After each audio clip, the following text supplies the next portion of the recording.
मैं तो बस दुआ के तौर पे हाथ उठाते हुए एक नज्म सुना रहा हूं साहब। मदरसे की नज्म कौन सी नज्म सुनाऊं भाई? बिल्कुल आखिरी के 4-5 मिनट बचे हैं तो अच्छा सुनहरी है दिल्ली वो सुनना चाह रहे हैं। एक नज्म ऐसी सुना देता हूं इंशाल्लाह जो आपको अच्छी लगेगी। अब चौकीदार चोर था, ये देश ने माना नहीं। हम तो चीख चीख करके कहते रहे, राहुल जी भी चीख चीख करके कहते रहे, लेकिन कोई बात नहीं। खुद को सच्चाई का ठेकेदार लिखने लग गए, बेख्याली में सरे बाजार लिखने लग गए। एक नारे से हुकूमत इस कदर घबरा गई, चोर सारे खुद को चौकीदार लिखने लग गए। तो क्या करिएगा?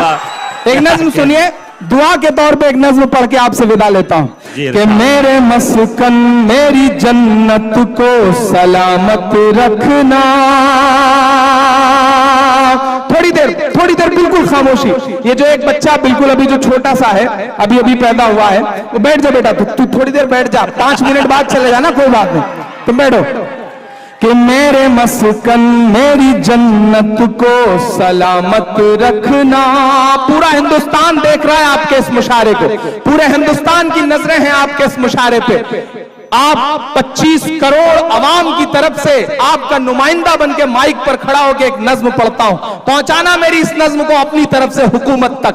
इमरान पढ़ता है, बजाइए ताली, मैं नज्म शुरू करता हूं। ये मुशायरे के आखिरी 8 मिनट के जो लम्हे हैं, इसे तारीखी बनाइएगा। कि मेरे मस्कन मेरी जन्नत को सलामत रखना, मेरे मौला मेरे भारत को सलामत रखना, मेरे मस्कन मेरी जन्नत को सलामत रखना। अब एक बंद सुनिएगा साहब, कि सोचता हूं तो मेरी आंख छलक जाती है, मुल्क से रूह का रिश्ता बड़ा जज्बाती है। पिछले दिनों भारत पाकिस्तान का मैच था, तो किसी ने मुझे इनबॉक्स में मैसेज भेजा कि इमरान साहब आप तो उनकी तरफ होंगे क्योंकि आपका तो नाम भी इमरान है। ये वो ताना है जो हमें आपको हर सुबह हर शाम सुनना पड़ता है। क्रिकेट का मैच हो तो खास तौर से।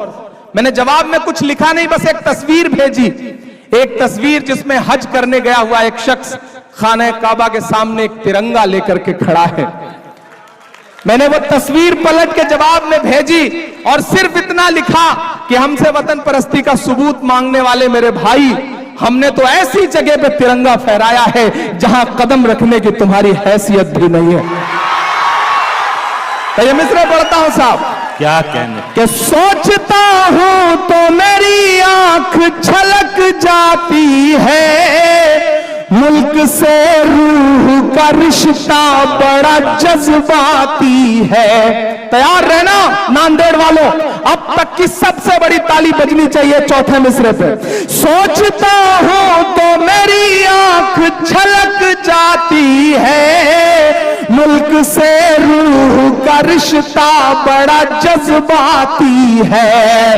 मेरे आका ने मदीने में कहा था ये कभी, हिंद की समत से एक ठंडी हवा आती है।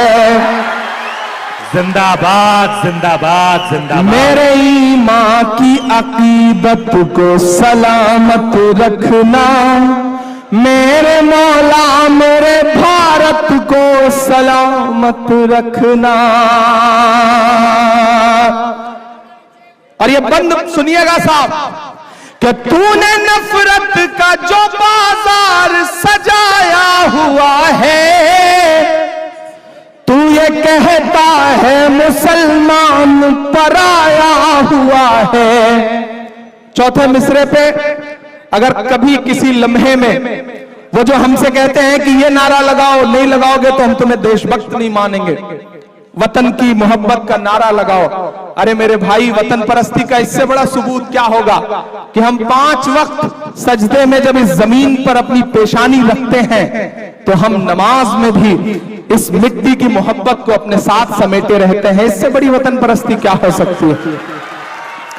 तूने नफरत का जो बाजार सजाया हुआ है,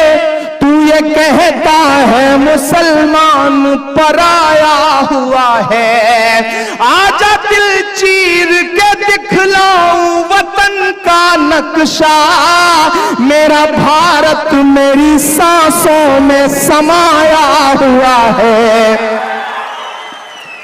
मेरे ईमान की अकीदत को सलामत रखना, मेरे मौला मेरे भारत को सलामत रखना, मेरे मस्कन मेरी जन्नत को सलामत रखना, मेरे मौला मेरे भारत को सलामत रखना। नांदेड़ वालों बहुत शुक्रिया, बहुत मोहब्बतें, वक्त की अपनी पाबंदियां हैं।